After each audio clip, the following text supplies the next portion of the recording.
What is a anode rod? That's right, anode, A-N-O-D-E. Let me show you. So anybody who has this style gas hot water heater or this style tank has an anode rod. An anode rod looks something like this. Everybody has it. In case you didn't know, check your hot water heater and you'll see it's there. It looks something like this. So there's a tapping here. We loosen it up for video purposes. Well, I'll show you guys. It looks something like this.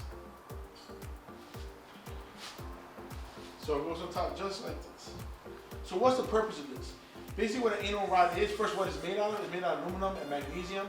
And the reason for that is to help prevent or slow the process of corroding. Because all these hot water heaters, they do corrode at some point in time. So you're supposed to change this anywhere between 3 to 5 years. Do people do them? Most people don't, to be quite honest with you.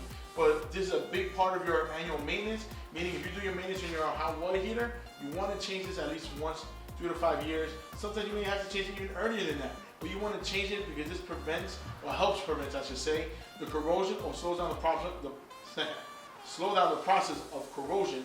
Because when you have a corroded hot water tank, you're going to have leaks and then you need a new tank.